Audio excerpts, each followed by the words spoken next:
everyone, and thanks for joining me. I started thinking about Father's Day being right around the corner, and I thought we would sublimate some items that would be a really easy idea for mom and the kids to get together and make some really special one-of-a-kind gifts for dad.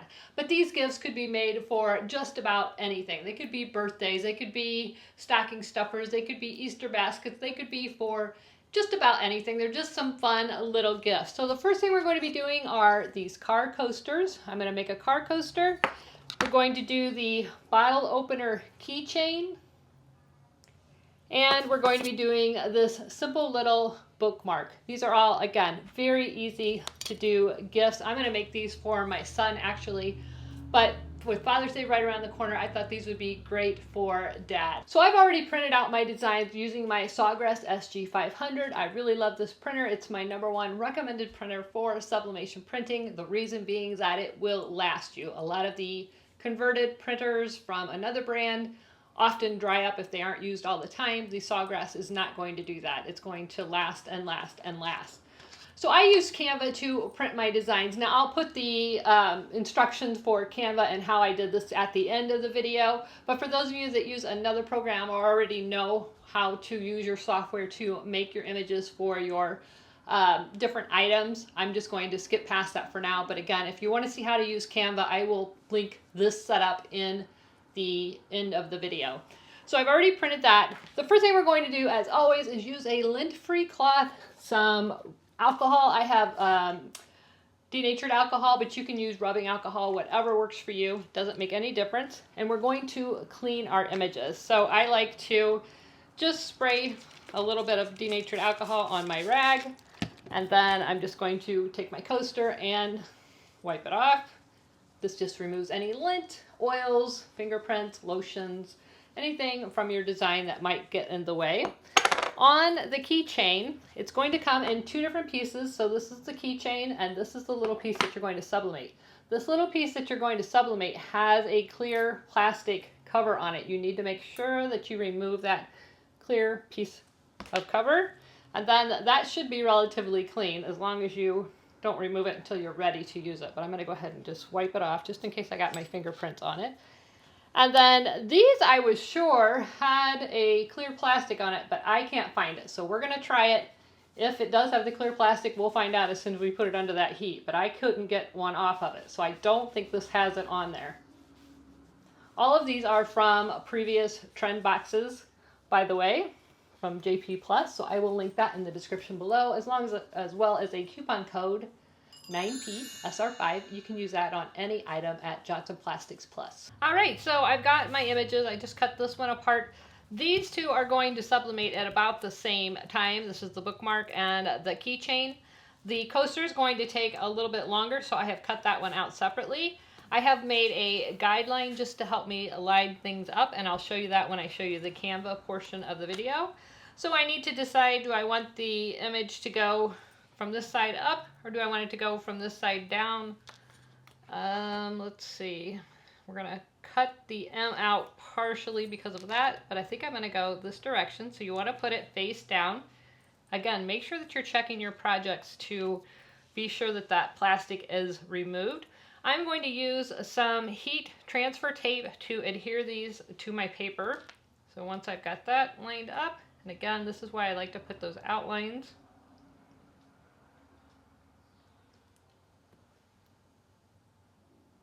That looks great. So this is a tape dispenser that was made specifically for sublimation. You know how it's often hard, you're peeling back and forth. This automatically cuts your tape. So it's really awesome. I will link it in the description below the video. Really nice for sublimation. You simply turn it. Actually, I'm going to move this over a little bit. You simply turn it to cut your tape, and it pre-cuts it, so it makes it really easy when you're trying to line things up, hold it, grab the tape.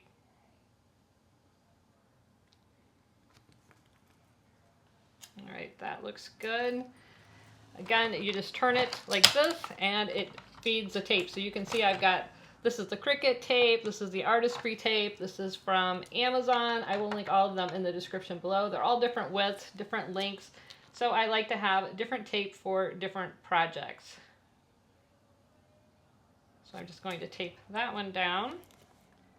I'm going to go ahead and get the coaster ready, even though we're going to press that separately. So you want to put the right side down. Again, I'm trying to be careful not to touch the side that we're going to be sublimating. And I am going to tape this down.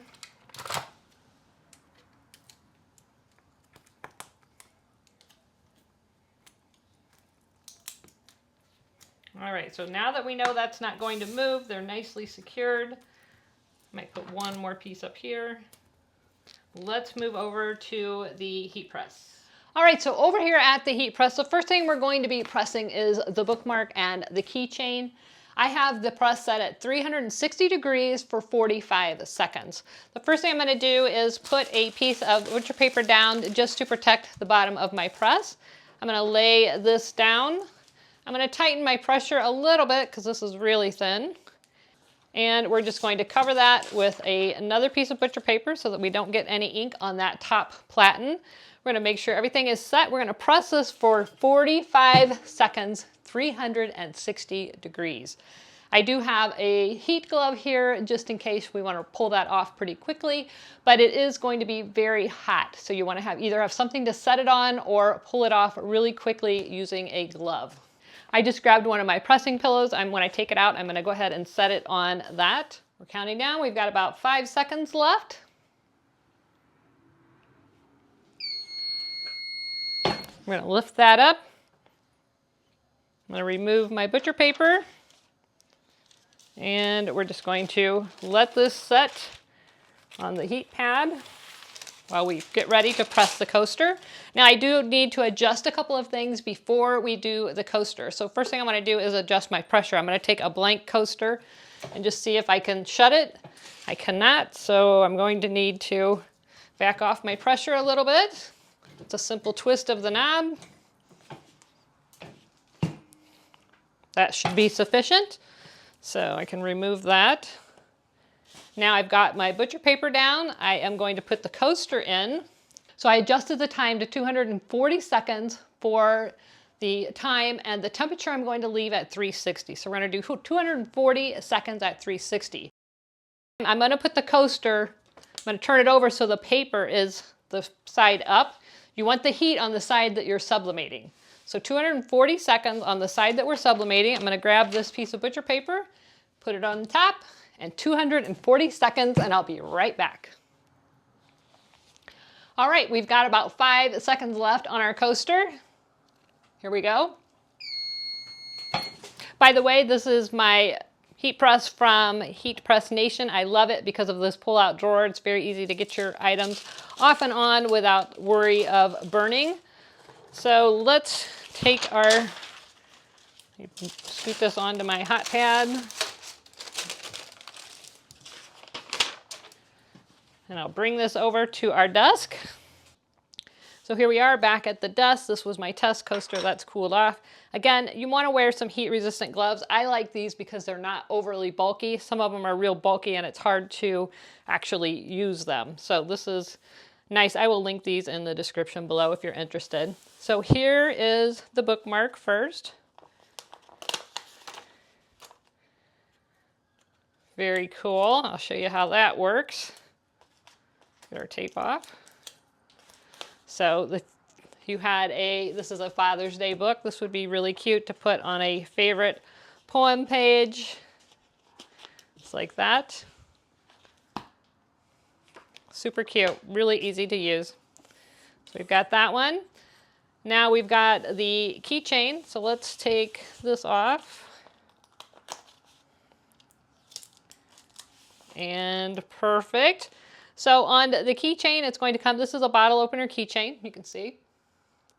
So it has a little white piece right here. You just peel that off. That reveals the adhesive.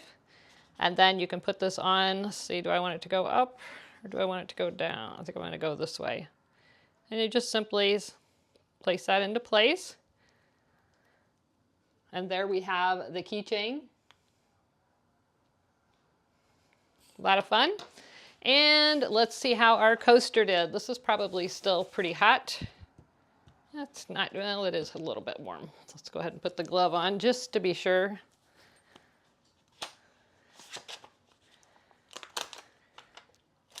That turned out so cool. He's gonna love this for his car.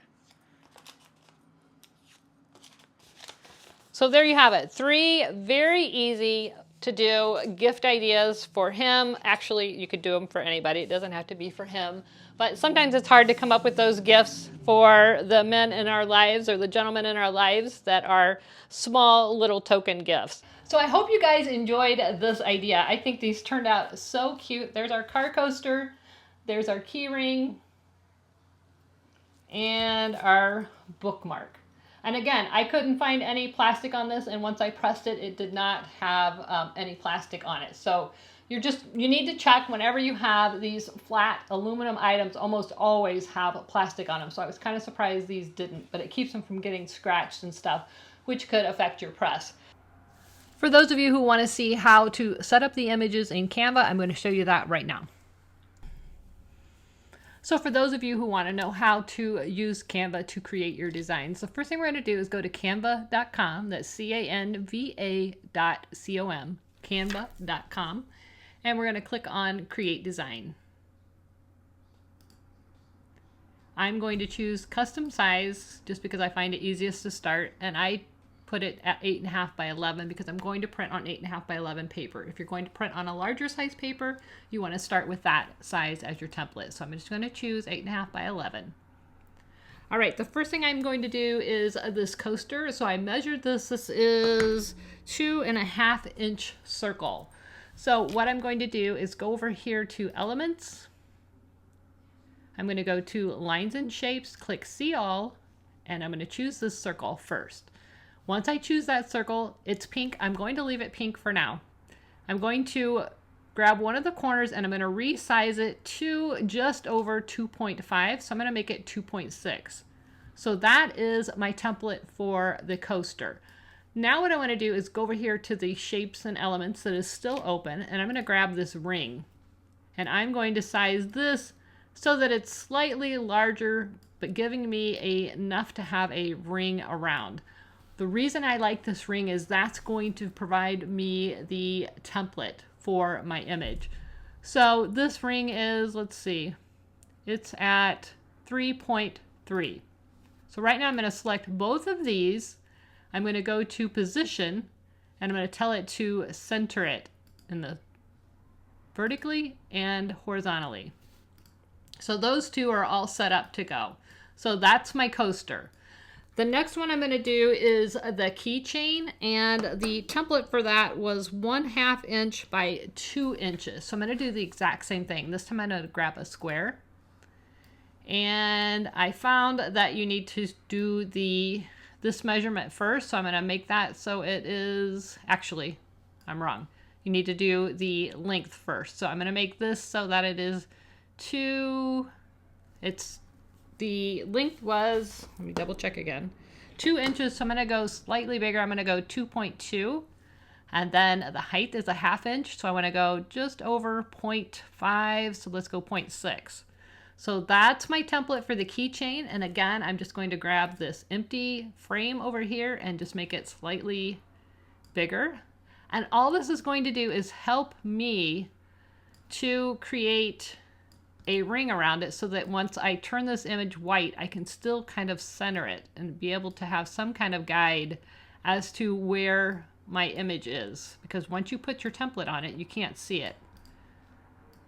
So I'm just going to get those kind of centered. And again, I'm just going to select both, go to Position, go to Center, Center. And there is my template for the keychain. And then for the bookmark, it is, let's see, it's 1.25 inches by 5 inches. So I'm just going to do the same thing, grab this, and I'm going to set my width first, 5 inches. So it needs to be a little bit over 5. Actually, this doesn't because we're going to do letters. So I'm going to make it 5.1. And then I said the height was 1.25 inches. So I'm going to go 1.3. That's good. So there is my template for the bookmark. Again, There are different frames down here. We find something that's a little thinner. Oops. Just click on this one maybe. Oh, that's got arrows. I don't like that one. Let's try this one.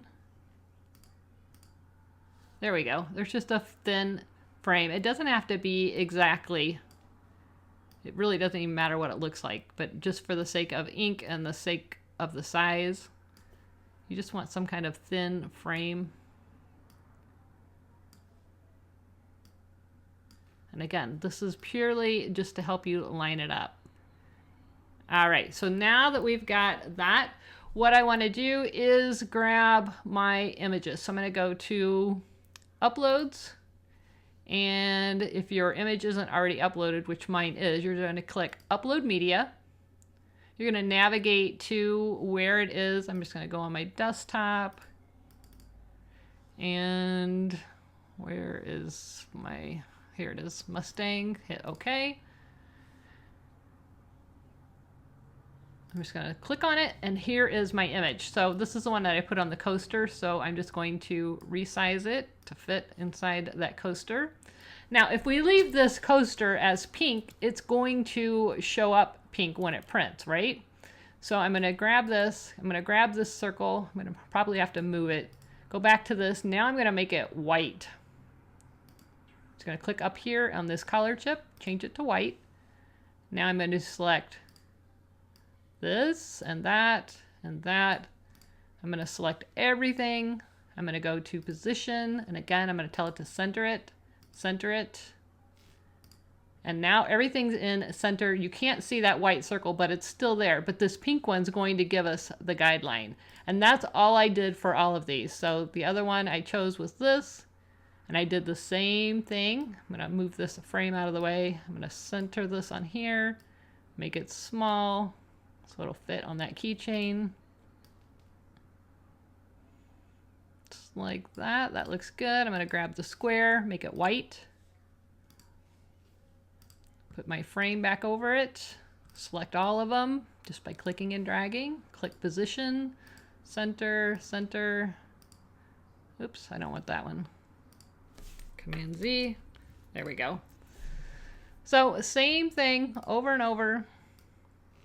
Grab this one, fits there. Move my frame out of the way, change this to white. Just because we don't want to print pink, but I do want the frame to print in a color. You could choose any color. That's just going to help me see it. Position, center, there we go.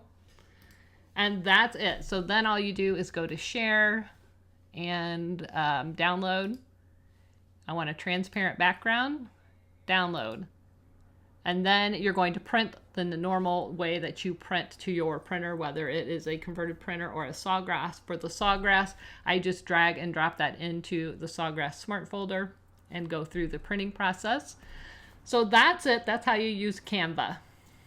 So I hope you guys enjoyed this. If you did, please like, subscribe, share. Don't forget to click that bell so that you're notified every time there's a new video. I do have all of these items linked in the description below. You can use my code 9PSR5 anytime at Johnson Plastics Plus and save 15% off your order. Thanks so much for watching, and as always, never stop making. See you guys. Bye-bye.